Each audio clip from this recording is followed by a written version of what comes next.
السلام علیکم ورحمۃ اللہ وبرکاتہ۔ امید ہے آپ سب خیریت سے ہوں گے۔ آج میں شیطان کے متعلق چند باتیں بتانے جا رہی ہوں۔ امید ہے آپ کو ویڈیو ضرور پسند آئے گی۔ سب سے پہلا سوال کہ شیخ نجدی کس کا لقب ہے؟ یہ شیطان کا لقب ہے، یعنی شیخ نجدی شیطان کو کہا جاتا تھا۔ اور جو ساتوں آسمان ہیں ان پر شیطان کے کیا کیا نام ہیں؟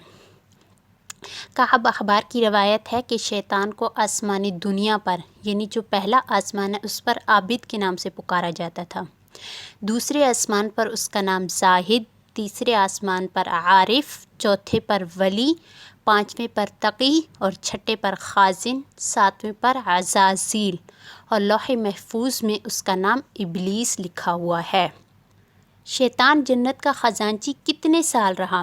حضرت کعب اخبار فرماتے ہیں کہ شیطان جنت کا خزانچی 40 سال رہا۔ شیطان نے عرش کا طواف کتنے سال تک کیا؟ 14,000 سال تک شیطان نے عرش کا طواف کیا۔ فرشتوں کا استاد کون تھا اور کتنے دن تک رہا؟ شیطان تھا جس کو معلم الملائکہ کے لقب سے یاد کیا جاتا تھا، جو ملائکہ کے ساتھ 80,000 سال تک رہا، جس میں 20,000 سال تک ملائکہ کو وعظ و نصیحت کرتا رہا، اور 30,000 سال تک ملائکہ کربیین یعنی عرش کو اٹھانے والے فرشتوں کا سردار رہا، اور 1,000 سال تک ملائکہ روحانیین کا سردار رہا۔ شیطان کی اولاد کس طرح ہوتی ہے؟ حضرت مجاہد فرماتے ہیں کہ اللہ تعالیٰ نے ابلیس کی داہنی ران میں ذکر اور بائیں ران میں فرج بنائی ہے۔ شیطان دونوں رانوں کو ملا کر جماع کرتا ہے اور ہر دن 10 انڈے دیتا ہے، اور ہر انڈے سے 70 شیطان اور 70 شیطانہ پیدا ہوتے ہیں، یعنی مؤنث اور مذکر 70 پیدا ہوتے ہیں، اور وہ بچوں کی طرح چو چو کر کے اڑ جاتے ہیں۔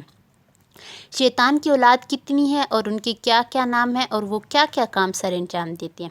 شیطان کی مکمل اولاد تو نہیں معلوم، البتہ اتنا ہے کہ حضرت مجاہد فرماتے ہیں کہ شیطان کی اولاد میں سے 2 شیطان لاقس اور دلہان نام کے، ان دونوں کا کام یہ ہے کہ طہارت اور نماز میں وسوسہ ڈالتے ہیں۔ تیسرا شیطان مرہ، جس کی ساتھ شیطان کی کنیت ابو مرہ ہے۔ چوتھا ذلنبور، اس کا کام یہ ہے کہ لوگوں کے لیے بازاروں کو مزین کرتا اور سنوارتا ہے، جھوٹی قسمیں کھلواتا ہے اور سامان کی جھوٹی تعریف کراتا ہے۔ پانچواں شیطان بطر ہے، اس کا کام یہ ہے کہ یہ بوقت مصیبت لوگوں کو آہذاری، منہ پر تمانچے مارنا اور گریبانوں کو پھاڑنے پر برانگیختہ یعنی اکساتا ہے۔ چھٹا شیطان اعور ہے، اس کا کام یہ ہے کہ لوگوں کو زناکاری پر ابھارتا ہے، حتیٰ کہ لوگوں کی شہوتوں کو بھڑکانے کے لیے مردوں کے ذکر اور عورتوں کی فرج میں پھونک مار کر ان میں خواہش پیدا کرتا ہے۔ چھٹا مطروس ہے، یہ لوگوں سے جھوٹی خبریں جس کے سر پیر نہ ہوں اڑواتا ہے۔ ساتواں داسم ہے، اس کا کام یہ ہے کہ اگر کوئی شخص اپنے گھر میں سلام کیے بغیر داخل ہوتا ہے تو یہ بھی اس کے ساتھ داخل ہو جاتا ہے اور اس کو غصہ دلاتا ہے تاکہ گھر والوں سے لڑائی ہو جائے۔ امید ہے یہ ویڈیو آپ کو پسند آئی ہوگی۔ اگر آپ کو پسند آئی ہے تو اسے لائک شیئر کیجیے گا اور کمنٹ میں اپنی رائے کا اظہار ضرور دیجیے گا۔ واللہ اعلم بالصواب، فی امان اللہ، جزاک اللہ۔